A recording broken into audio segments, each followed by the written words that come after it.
کیا دھرتی نے انسان دیکھے تھے؟ آج تک دنیا ایسا بادشاہ نہ دکھا سکی جو 22 لاکھ مربع میل پہ حکومت کر کے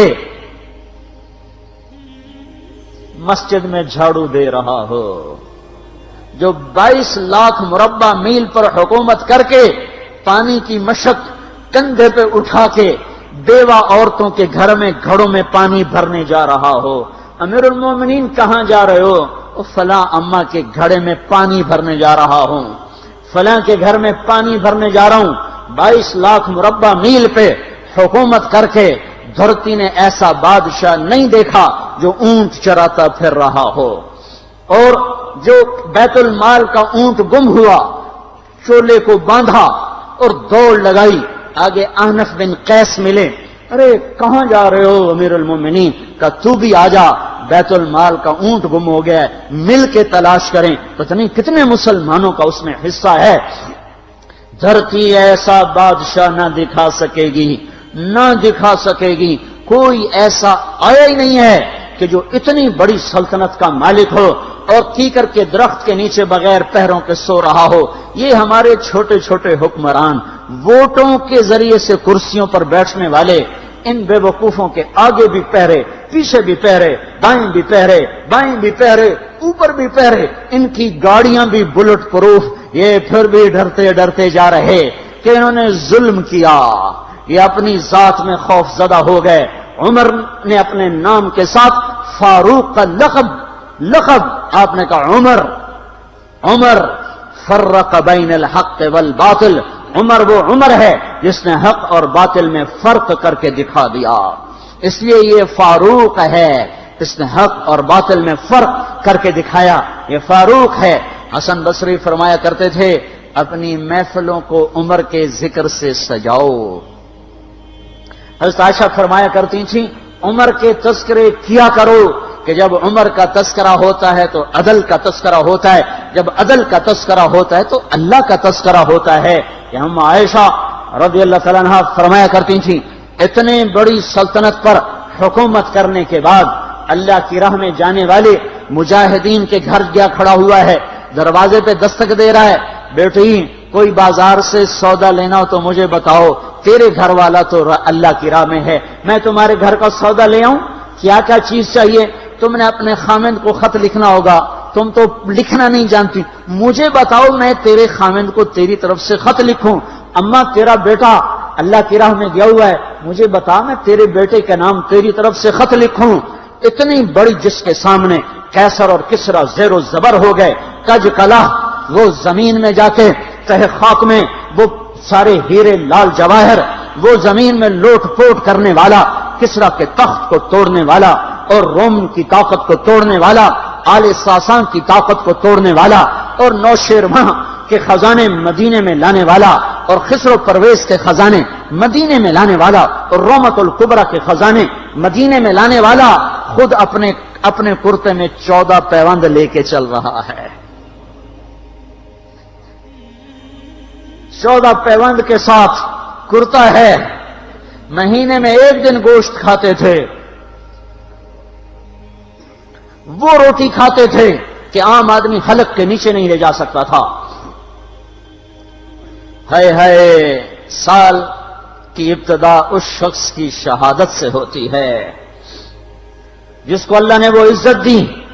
آپ نے کہا میرے 2 وزیر آسمان میں، 2 وزیر زمین میں، آسمان پہ جبریل اور میکائیل میرے وزیر ہیں، زمین پر ابو بکر اور عمر میرے وزیر ہیں۔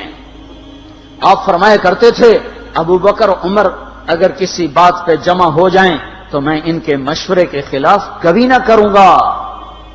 ابو بکر تیری مثال ابراہیم کی ہے، عمر تیری مثال نوح علیہ السلام کی ہے، ابو بکر تیری مثال عیسیٰ علیہ السلام کی ہے، عمر تیری مثال موسیٰ علیہ السلام کی ہے۔ آپ مسجد میں آئے، آپ کے دائیں طرف ابو بکر تھے، بائیں طرف عمر تھے، آپ اندر آئے اور کہا دیکھو اسی طرح قیامت کے دن ہم اٹھیں گے کہ میرے دائیں طرف ابو بکر ہوگا، میرے بائیں طرف عمر ہوگا اور ہم ہاتھوں میں ہاتھ دیے ہوئے اٹھائے جائیں گے۔ اور ایک حدیث میں آتا ہے اور میرے قدموں سے بلال کو اٹھایا جائے گا جو نکلتے ہی اذان دے گا۔ جس کے اسلام لانے نے اسلام کو اونچا کیا، جس کے اسلام لانے نے باطل کو پست کیا، جن راہوں سے عمر گزر جائے شیطان وہ راہیں چھوڑ دیتا تھا۔ عرفات کا میدان تھا، 1.25 لاکھ مقدس ہستیاں سامنے ہیں۔ میرے نبی نے فرمایا اس وقت میرا اللہ میرے سب صحابہ پہ فخر کر رہا ہے اور عمر بن خطاب پہ خاص طور پہ فخر کر رہا ہے، خاص طور پہ فخر ہو رہا ہے، عمر بن خطاب پہ خاص طور پہ فخر ہو رہا ہے۔ میرے بعد کوئی نبی ہوتا عمر ہوتا۔ عمر، میں نے رات جنت میں محل دیکھا، ایک اینٹ موتی کی، ایک یاقوت کی، ایک زمرد کی۔ میں نے پوچھا یہ کس کا ہے؟ کہا گیا ایک قریشی کا ہے۔ میں کہا میں قریشی ہوں، اتنا خوبصورت محل ہے، میرا ہی ہوگا۔ جب جانے لگا تو فرشتے نے کہا یہ آپ کے غلام عمر بن خطاب کا ہے۔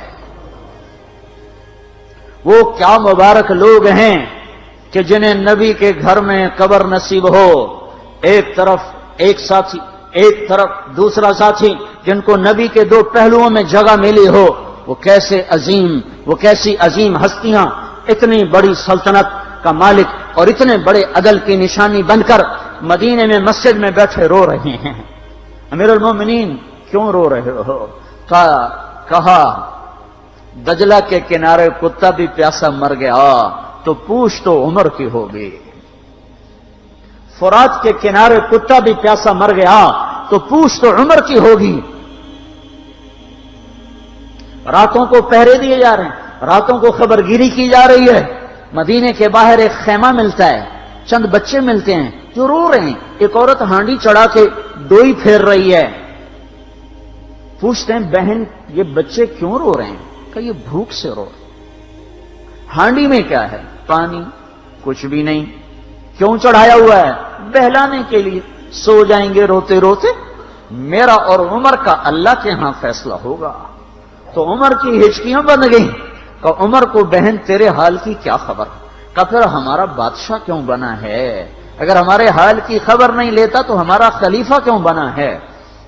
پر لگ گئے، بیت المال سے سامان نکالا، بوری بھری، سر پہ اٹھائی، کمر پہ اٹھائی۔ غلام اسلم نے کہا میں اٹھاؤں؟ کہ قیامت کے دن بھی میرا وزن تو اٹھائے گا۔ اسی طرح بھاگے ہوئے آئے، پنیر نکالا، آٹا نکالا، گھی نکالا، شہد نکالا، ڈال کے ہانڈی میں نیچے آگ، خود دھواں گیلی لکڑیوں میں پھونکے مار مار مار آگ جلائی، حلوہ تیار کیا، پھر پلیٹوں میں ڈال ڈال کے بچوں کو کھلایا۔ وہ عورت کہنے لگی کاش عمر کی بجائے تو خلیفہ ہوتا۔ تو یہ نہیں کہا کہ میں ہی عمر ہوں، میں ہی عمر ہوں۔ فرمایا جب کل تو امیر المومنین سے ملے گی تو مجھے بھی وہیں دیکھ لے گی، مجھے بھی وہیں پا لے گی۔ پھر وہاں بیٹھ کے دیکھتے رہے، اٹھ کے چل دیے۔ بچے ہنسنے لگے، کھیلنے لگے تو اپنے غلام سے فرمایا میں نے انہیں روتا دیکھا تھا، میرا جی چاہا میں انہیں ہنستا بھی دیکھوں۔ 22 لاکھ مربع میل پہ اسلام پھیلا کر حکومت اس سے بھی بڑے علاقے میں لوگوں نے کی۔ چنگیز نے اس سے زیادہ فتوحات کی، محمود غزنوی نے اس سے زیادہ کی، سکندر تیمور نے اس سے زیادہ کی۔ پر فتوحات کر کے یوں خدمت کر رہا ہو، پانی بھر رہا ہو، اونٹ چرا رہا ہو، امامت کرا رہا ہو، 14 پیوند لگے کپڑوں کے ساتھ خلافت کے تخت پر بیٹھا ہوا ہو، یہ دھرتی میں پھر کوئی نہیں آئے گا۔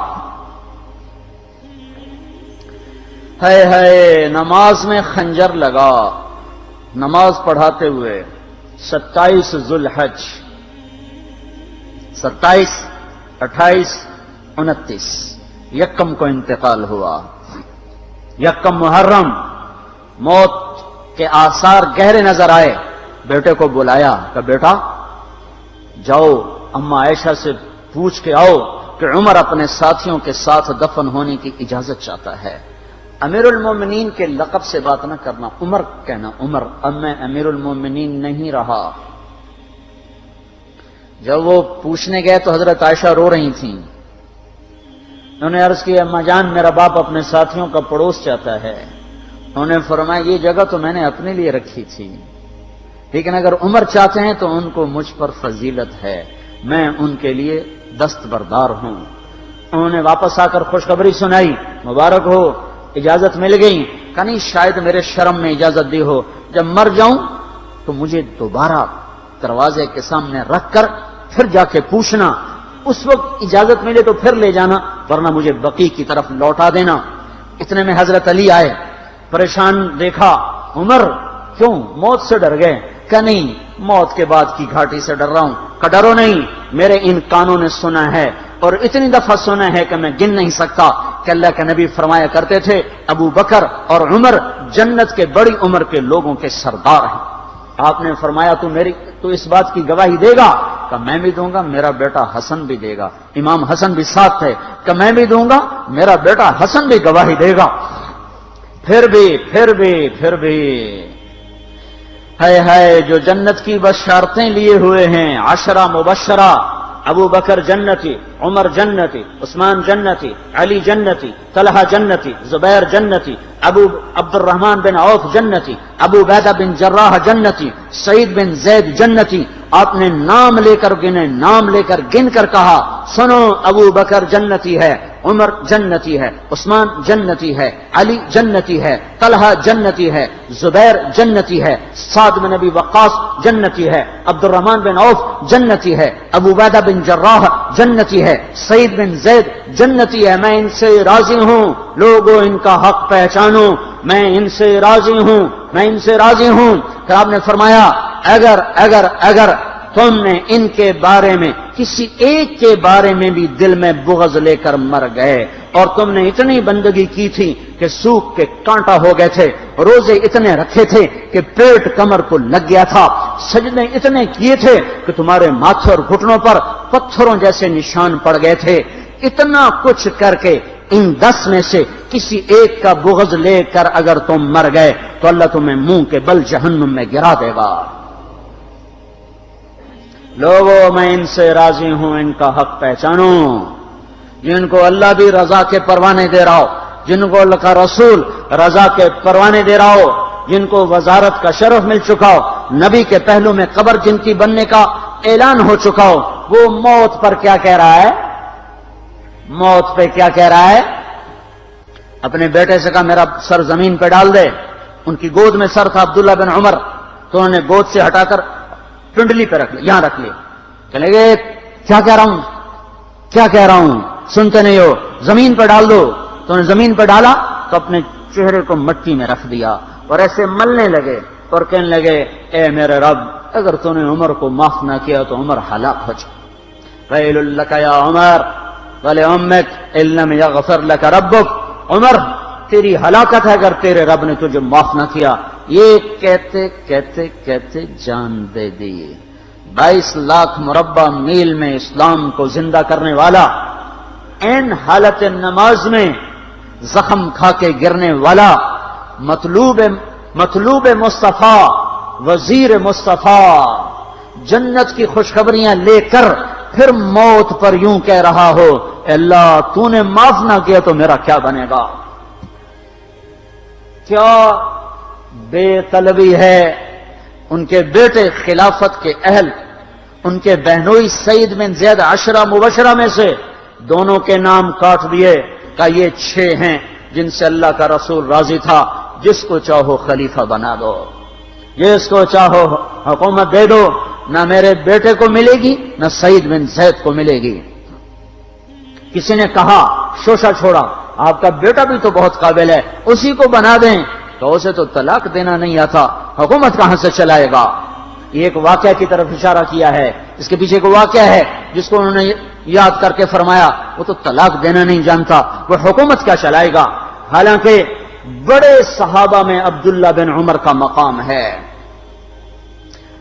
ہے جنازہ صہیب رومی نے پڑھایا، دروازے کے سامنے لا کے رکھ دیا گیا، سب لوگ جنازے کے ساتھ کھڑے ہو گئے، عبداللہ بن عمر اکیلے آگے گئے، دروازے پر دستک دی کہ اما جان میرا باپ عمر بن خطاب دروازے پہ حاضر ہو چکا ہے، اندر آنے کی اجازت چاہتا ہے۔ تو عائشہ رضی اللہ تعالیٰ نے اپنی چادر کو اٹھایا اور روتے ہوئے باہر نکل گئیں۔ پھر لوگ اندر داخل ہوئے، قبر کھودی گئی، قبر کھودتے ہوئے عبداللہ بن عباس بھی قبر کے کھودنے میں شریک تھے۔ تو کہتے میرے کندھے پہ کسی نے ہاتھ رکھا، میں نے پیچھے مڑ کے دیکھا تو علی رضی اللہ تعالیٰ عنہ کھڑے رو رہے تھے اور فرما رہے تھے مجھے پتا تھا تو یہیں آئے گا، یہاں تیرے سوا کوئی نہیں آ سکتا۔ کہ میں نے ایک دفعہ نہیں کتنی دفعہ میں نے اللہ کے نبی سے یہ بات کا تکرار سنا، میں ابو بکر اور عمر، اس کا اتنا تکرار سنا ہے میں نے کہ مجھے یقین تھا یہیں آئے گا، تو اور کہیں نہیں جا سکتا۔ میرے بھائیو غفلت سے باہر آ جائیں، یہ دھوکے کا گھر، یہ مچھر کا پر، یہ مکڑی کا جالا، یہ دنیا کہیں ہمیں ہلاک نہ کر دے۔ ان لوگوں کو سامنے رکھ کے زندگی گزارو جنہوں نے اللہ کو راضی کیا، اس کے رسول کو راضی کیا، کلمہ حق کو بلند کیا، خیر کے ذریعہ بنے، شر کے مٹانے والے بنے، اور دنیا میں مرنے کے بعد بھی ان کے تذکرے ہدایت کا سامان بنے، ان کے تذکرے روشنی کا مینار بنے۔ ان کے پیچھے چلو، مغرب کے اندھیروں کی طرف مت دوڑو، وہاں تو سورج بھی ڈوب جاتا ہے، مغرب میں تو سورج بھی ڈوب جاتا ہے، اور تمہیں پکار کے کہتا ہے مغرب کی طرف نہ آنا، ادھر اندھیرا ہے، میں یہاں گم ہو گیا، تم کون سا سراغ ڈھونڈنے آئے ہو؟